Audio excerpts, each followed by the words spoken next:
7 de la mañana, 38 minutos.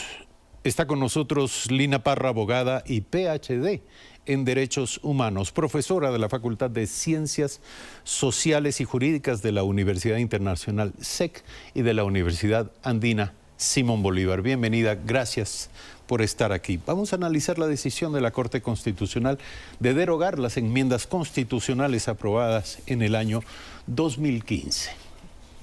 Una pregunta abierta, un primer criterio sobre la decisión de la Corte. Buenos días. Buenos días a su audiencia. Bueno, en primer lugar, pues hay que tener presente que si lo miramos desde lo jurídico, vemos que el control de constitucionalidad en estos casos puede ser previo, pero también puede ser posterior.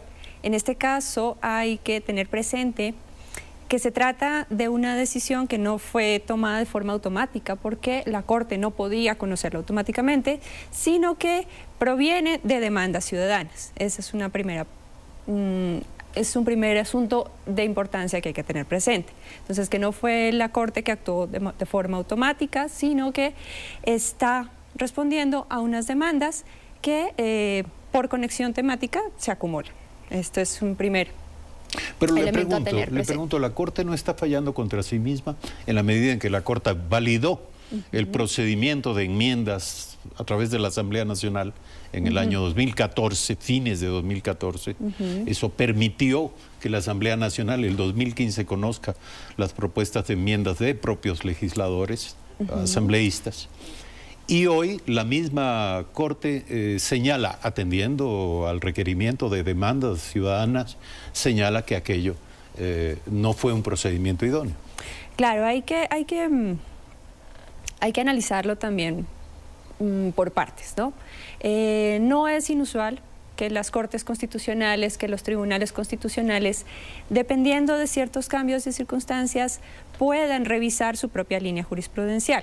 Esa sería una primera opción que nos podríamos plantear en este escenario. Y es perfectamente admisible. Es admisible. Tendríamos que ver que hay unos cambios que hacen necesario cambiar la línea jurisprudencial, pero también hay que tener presente que esto no puede ser arbitrario y que puede ocurrir cada tanto. Tiene que estar bien fundamentado. Exactamente. Ese es un primer elemento súper importante para tener en cuenta al hacer estos cambios de líneas jurisprudenciales, que tiene que haber una carga argumentativa que justifique por qué este cambio. ¿Y usted qué opina sobre la carga argumentativa en este caso? Bueno, tenemos en el momento, y contestando como académica, tenemos un inconveniente, y es que todavía no conocemos. No se publica la resolución, en efecto. No la conocemos. Vamos a conocer algunos de los criterios que ya se han emitido, lo han hecho algunos juristas consultados por Telediario, que consideran que la sentencia de la Corte Constitucional que deroga las enmiendas de diciembre de 2015 deja un mal precedente jurisdiccional. El fallo determinaría además que el marco legal posterior queda sin efecto. Escuchemos. La sentencia aún no está en firme, pero de lo poco que se sabe, no es nada alentador. Aprobar leyes y aprobar propuestas en bloque, eso se ha venido haciendo. Ahora resulta que eso, según la Corte, ha sido inconstitucional. Es que con ella se deroga las dos enmiendas constitucionales aprobadas en 2015 por la Asamblea Nacional. Esto luego de que la misma Corte Constitucional, con los mismos integrantes, avaló el mecanismo de trámite. Y ahora no se entiende que cuando están con un pie afuera, porque están con un pie afuera, decidan echarse abajo las enmiendas. Y ahí hay temas como el rol de las Fuerzas Armadas en la seguridad interna del país, o el paso de todo trabajador del servicio público a la Ley Orgánica de Servicio Público. Y que impide esa diferencia entre obreros y funcionarios, y por lo tanto, al no existir obreros, no hay sindicalismo ni derechos colectivos. Eso se vería modificado también de inmediato con la respuesta de la Corte. Otros, en cambio, a pesar de ser derogados, continuarían, afirma el constitucionalista Rafael Ollarte. Por ejemplo, en su análisis, la comunicación sigue siendo un servicio público, tras la sentencia de la Corte. Que no es la enmienda 2015 la que establece que la comunicación es un servicio público, sino la Ley de Comunicación del 2012. La resolución, que llegó casi 3 años después de la presentación de las demandas de inconstitucionalidad, además están en medio del proceso de evaluación que se realiza a los jueces por parte del Consejo de Participación Ciudadana Transitorio. No creo que hayan pensado que con esto podían salvarse de la evaluación. La opinión, una muy mala opinión que en general el país tiene. Que la Corte no sea el órgano que prevenga y subsane la arbitrariedad, sino que sea ella la fuente de la arbitrariedad. Las fechas para el proceso de evaluación de la Corte Constitucional serían definidos la próxima semana. Alex Llanos, Telediario.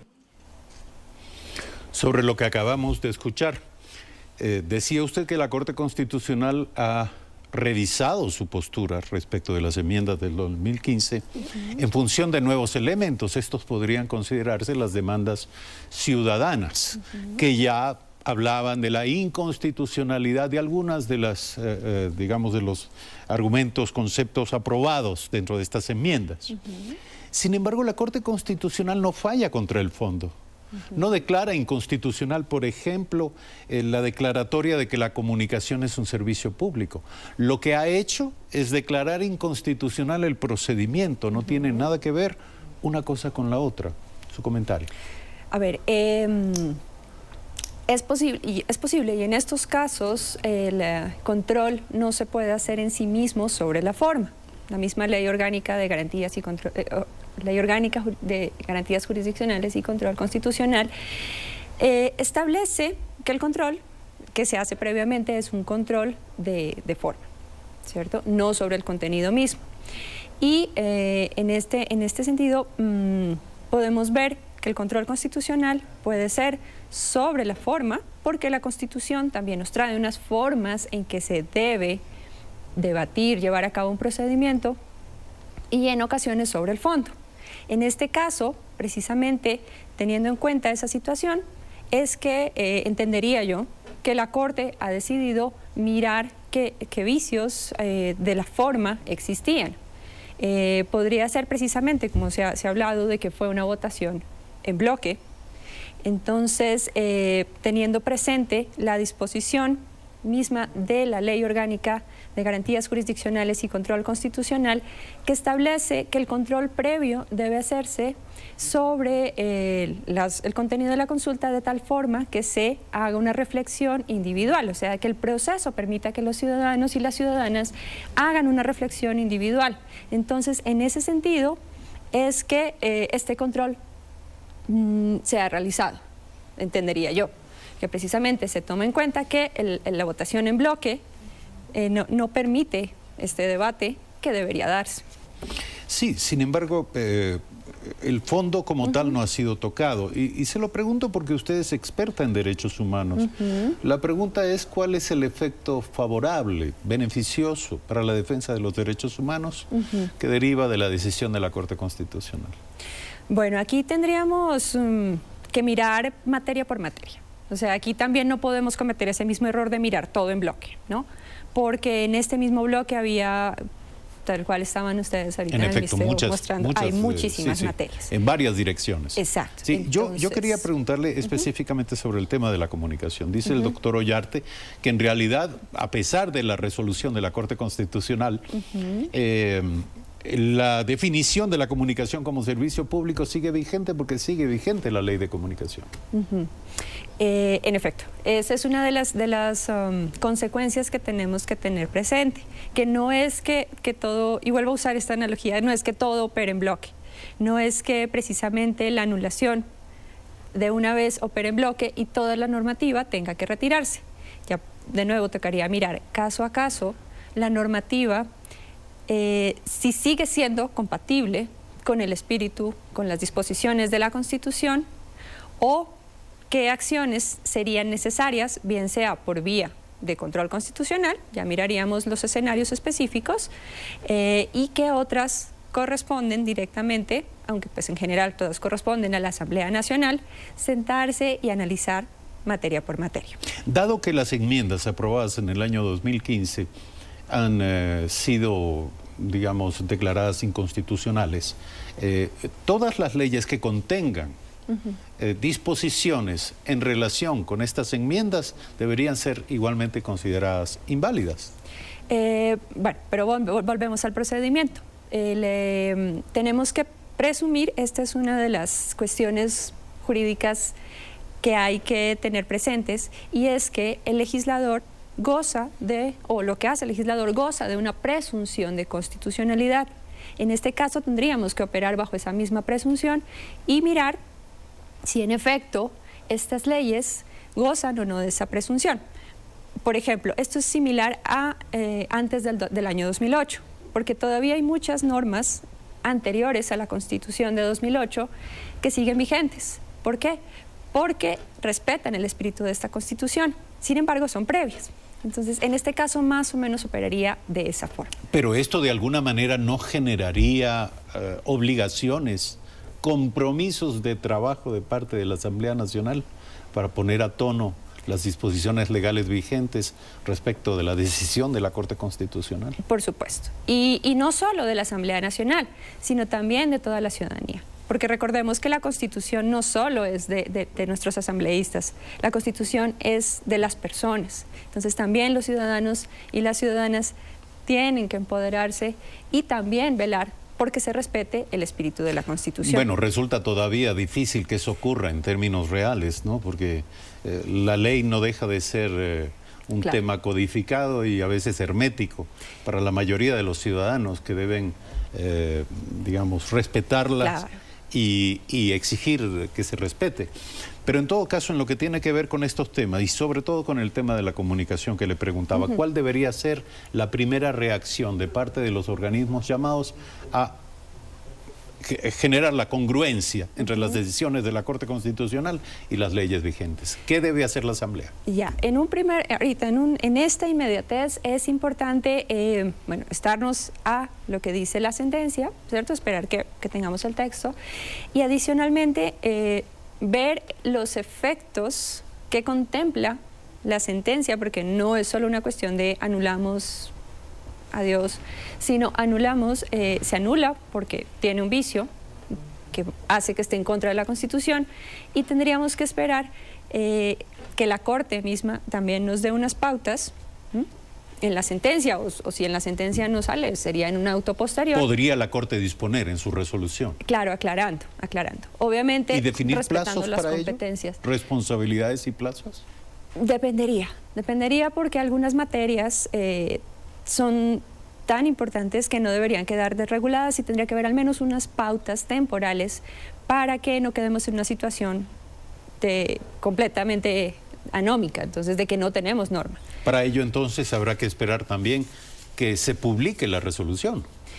Por supuesto, porque si no conocemos un texto estamos especulando también. Entonces es importante saber cuáles son estas previsiones y a partir de eso determinar en efecto qué plazos, qué importancia y una cuestión muy importante y es que no solo tenemos que mirar que es cualquier tipo de ley, porque si estamos tocando derechos de las personas, estamos tocando derechos que también vienen regulados desde el derecho internacional, de los derechos humanos específicamente, tendría que estar regulada por una ley específica que tiene un procedimiento diferente.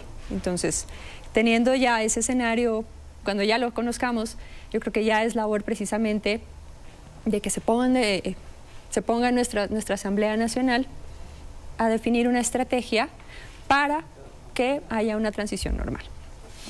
Muy bien, gracias por aceptar la invitación. Lina Parra, abogada y PhD en Derechos Humanos, profesora de la Facultad de Ciencias Sociales y Jurídicas de la Universidad Internacional SEC y de la Universidad Andina Simón Bolívar, esta mañana aquí para comentarnos cómo leer, cómo interpretar, cómo entender la resolución de la Corte Constitucional y las consecuencias que esto podría y debería tener.